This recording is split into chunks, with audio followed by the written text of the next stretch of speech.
حضرت موسی علیہ السلام یو ځل شیطان په مخه ورغی نو دا شیطان ورته وایي دا موسی علیہ السلام ورته وایي وی تا خو ډېر خلک ګمراهان کړل وی ډېر دې غرق کړی یو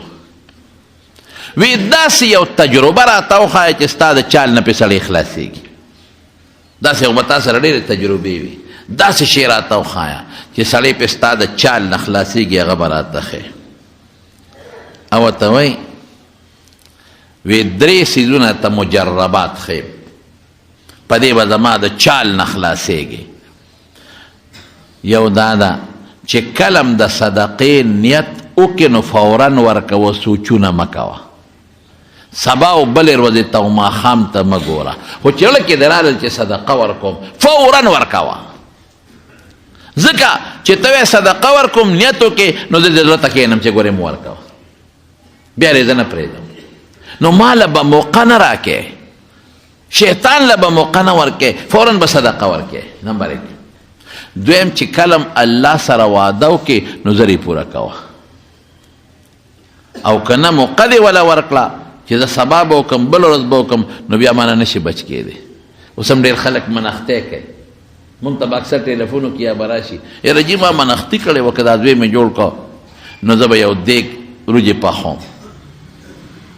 اوس که دا پیسې چې ته غریبانانو له ورکړم څه به او څه یاره جي زما بچي ته خوړی شي نه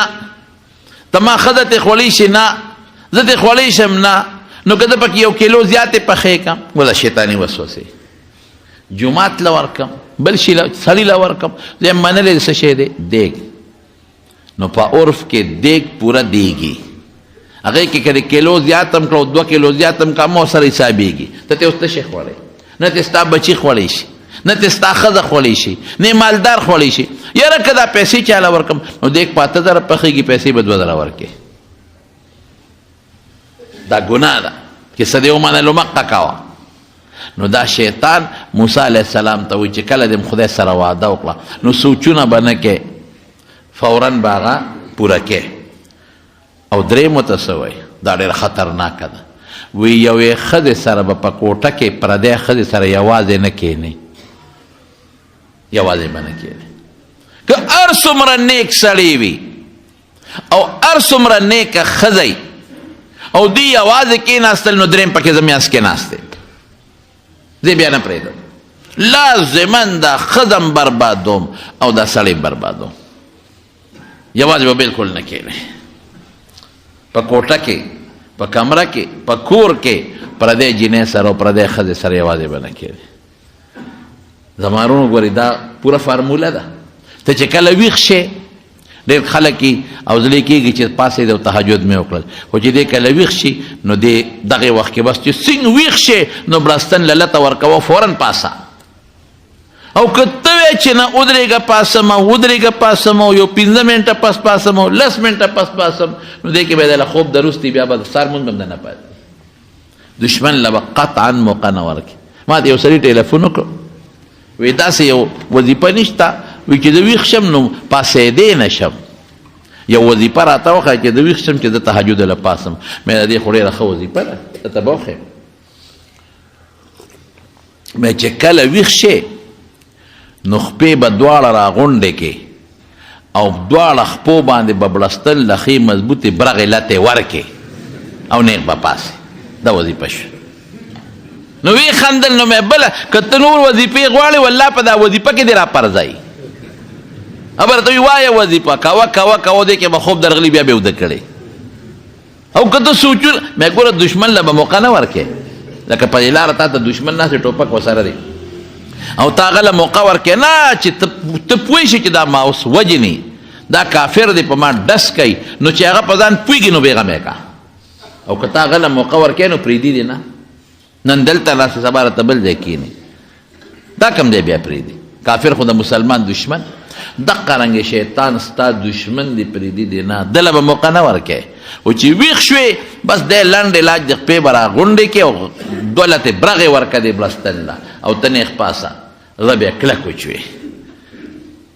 د مانځه وخي ورېږه اوس ځم اوس ځم اوس ځم اوس ځم ځایه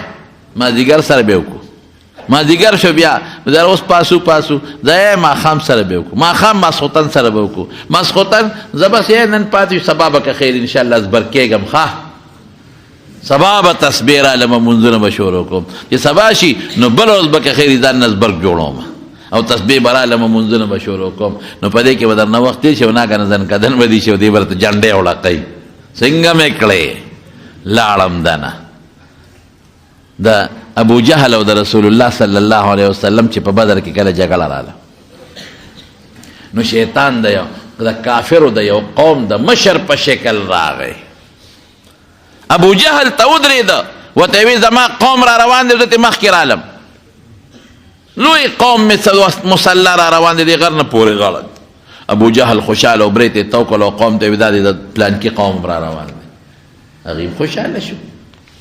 چې دا خو د دنیا خلک موږ له را روان دی دې کې لښکرې برابر شي یو خوا د رسول الله مبارک لښکر او بل خوا د ابو جهل هلکه ستا هغه لښکر خو راونه رسېد ابو جهل سره یې لاس نیولی دی دقه دې 2 منټه کې را رسېږي د دې مخکې رالم را روان دی ابو جهل او په تمه دی خو چې شیطان پرشتي ولیدې هلته جبریل علیه السلام ولید او میکائیل علیه السلام یې ولید چې 500 فرشتې د جبریل علیه السلام سره دي او 500 فرشتې د میکائیل علیه السلام سره دي نو نکس علی عقبیه وی انی علی ما لا ترون زه وی زه هغې نم چې تاسو یې نه د ته لاس راښکا ابو جهل چېرته ځې وی بس وارو مې واسطې اوس برې تماشا کومه نو نه په خپل دی او نه په پردي مسلمان هم بربادی کافر هم بربادی والله که سړی پرېږدي یو سړی غټ سړی و کټ کې به یې متیازې کولې نو ښځې ورته وایي چې د خدای خاطر وکړه اوس خو د انګور کور ته راغلی انګین دې دی وشي او ته همدقسې په کټ کې متیازې کوې مخکې خو زه کور څوک نو ما به دې تولی اوچته کړه نور ته مې واچول اوس خو دا خلک به دا پورې خاندي وی ښځې زما خپل اختیار خو نه دی خو شیطان راشي او د مټه مې ونیسي او په یو لوړ کمر مې کښېني چې دلته متیازې وکړه نو چې یو کم کټ کې مې کړي وی ښه دا در باندې شیطان کوي یو دومره خشته قابل او داسې یو مضبوط سړي سره د یارانه ده او پیدا رې تې وانه غشته وی څه پیدا تې وانه وی ګوره چې بېګاره درته راشي نو ورته وایي چې ټول عمر دې راباندې متیازې وکړئ نن راباندې پیسې وګټه ما ته خزانه وښایه زه ښځې دا به پکې وکړو اوس بېګا له دې ودرې او شیطان وله راغی یاره وی ټول عمر دې په ما متیازې وکړه کټ دې راباندې ولاړه نن به راته خزانه ښیې وی راځه دا خو اسانه ده ته خو زما اشنا یار مې شیطان ته مخکې دی ورپسې دی بینک ته یې بوته چې بینک ته یې بوته وی دا پیسې راواله بلا زرګونه روپۍ دي د څادر ورته خور کو پنډې ته وتړه چې پنډې ته وتړه په اوږې که نو شیطان ورپسې څوکیدار راویښ که ګوره په دغه اعتبار نه شي کولی څوکیدار یې راویښ که هغه ورپسې لکه پیسې دې ټولې وتښتولې دې شیطان ته وي څوک یم وی بره دیوال ته وخېږه ټوپ که دیوال ته یې ټوپ کړې ځان یې وې ځان که څوکیدار ته وي خپې نه یې ونیسه اوس د بره پنډ په اوږه د پیسو نیولې دی او بره یې جنګله نیولې ده دیوال سر یې نیولې او څوکیدار خپې نه نیولې دی دې شیطان دې تا خدای تباه کړه هم دې راباندې غله وکړه هم دې سړی راباندې راویښ کړه هم دې اوس پې د خپې نه ونیوم اوس څوک یم وی غول پې وکړه بل علاج نه کېږي غول پې وکړه نو د خو رښتیا وي چې په دې نه بغیر په بله طریقه خو په لتو نه خلاصېږم خو چې څنګه یې غول وکړل نو کټ کې کړې خو ودو که نه چې راویښ شو خدایا ښځې ورته وې تا خدای بېخ وباسه نور کله به یې تشې متیازې کولې نن دې پکې غول کړی دي کټ دې ټول ولاړه کټ دې ټول ولاړه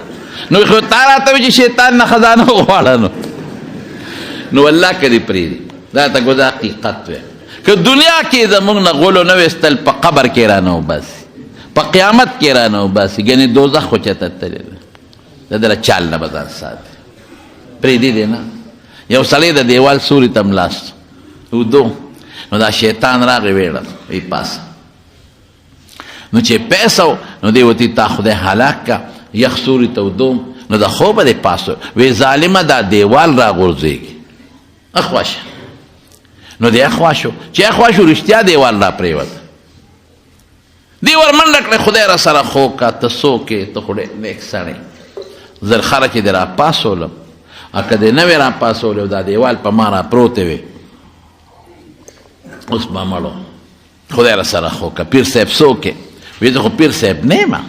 وی څوک یې؟ وی شیطان. خدای ته وګوره شیطان د خیر کارونه کوي. دا خو ما سره خو کړل، د مرګه دې بچ کړم. وی قسم په خدای چې شیطان یم. وی دا ما سره دې ښه ولې وکړل؟ وی ښه مې د سره نه دي کړی، بد مې را سره مرګه دې بچ کړلم. بد وی که دا دیوال در باندې را پروت و ما پاسولې نه وې نو شهید کېدې، تا به هم راته په جنت فردوس کې بیا مټې والې. د شهادت نه مې بچ کړی. ګوره الله قرآن شریف کې فرمایي ان الشیطان لکم عدو فاتخذوه عدوا. دشمن اوس به تې ځان په څه بچ کې؟ په چا ټوپک رالی، په چا کنزل کوي، په چا جګړې کوي. څوک یې په یو غم اخته کړی دی، څوک یې په بل غم اخته کړی دی. زموږ دا مولیان یې په غم اخته کړي. یو ته کافر و، یو بل ته کافر و، یو پسې بد او بل پسې بد. دا پیران یې په غم اخته کړي دي. هغې لګي مولانو مولیانو پسې غیبت کوي. په خانقاهونو کې چې ورشه مرید پیر صاحب له نو د مولا غیبت به شروع کړي. هلکه ولې مولا خلک بې اعتماده کوي؟ دا مولیان خو خلکو ته دین ښیي، قرآن ورته ښیي. نو څوک په یو جامه کې، چاله په بله جامه کې. نو چلې څه دی په چل تاسو پوه کم. خدای ته جاړه چې څومره یم خطا کړې نو خدای ته جاړه. د شیخ سمرقندي ابواللیث سمرقندي یو کتاب تنبیه الغافلین یو واقع پکې لیکلی. وی حضرت عمر فاروق رضی الله عنه په لاره روانو، یو سړی ولا مخې له ورغی، خوا سړي جړل، هلک و نوجوان. او د هلک داسې جړل، داسې چې حضرت عمر پرې نرم شو. ورته بچې ولې جاړې؟ وی عمر صاحب یو ګناه رانه شوې ده، او ډېره لویه ګناه شوې ده، ډېره لویه ګناه شوې ده. عمر صاحب الله مې خفه کړی دی، عمر صاحب خدای مې خفه کړی دی، الله مې خفه کړی دی. بار بار وایي ډېره ګناه شوې ده، ما به خدای معاف کړي. دومره هغه هلک جړل او دا چغې والې چې حضرت عمر صاحب ورسره په ژړا شو. ورته یې ویې ته راځه رسول الله مبارک له دې بوځم. حضور پاک له راوسته او مقصې جاړي. عمر صاحب ته ته ولې جاړې؟ وایي دې سړي باندې جاړم، دا خو چغې وایي، روړې وایي چې ما خدای خفه کړی دی او ګناه مې کړې ده. هلکه وایي ډېره غټه ګناه دې کړې ده. حضور پاک ورته وایي د الله رسوله ډېره غټه ګناه مې کړې ده. مړه وایي ستا ګناه به غټي که د خدای عرش به غټي؟ وایي زما ګناه. وایي ستا ګناه به غټي او که د الله کرسي به غټي؟ وایي زما ګناه. وی شرک دې کړی دی؟ وی نه. مشرک یې؟ وی نه شرک مې نه دی کړی. نو څه ګناه دې کړی دی چې دا چغې دې جوړې کړې؟ وی د الله رسوله زه کفن چور یم، چې مړي وشي زه د شپې مقبرې ته لاړ شم، خاورې تازیه ترې لرې کړم او د مړي نه کفن راوباسم خرڅوم. دا اوس زمانه کې نه، پخوا زمونږ په دې وطن کې هم ګورې داسې خلک وو. د حاجي صاحب ته پت اوس نشته، اوس خو جامې ډېرې شوې. اوس خو د هر سړي پنځه او شپږ جوړې جامې وي. قسم دې پخوا کفنکش به یې ورته وي. د مشرانو نه مونږ پخپله اورېدلي دي. باباجي ما ته پخپله وي مړی به م ښخ کو او ایثار چې به خلک راغلل چې مولوي صاحب مړی چارېستی دی او دقسې یې پرېښی دی او کفن یې ته وړی دی. غریبي و خلکو به دا کفنونه خرڅول. نو زه کفنکش او زه ورځم چې مړی ښخ شي نو دې هغه خوره اومۍ اتې وباسم او کفن ترې راکاږم ځان له خرڅ کړم.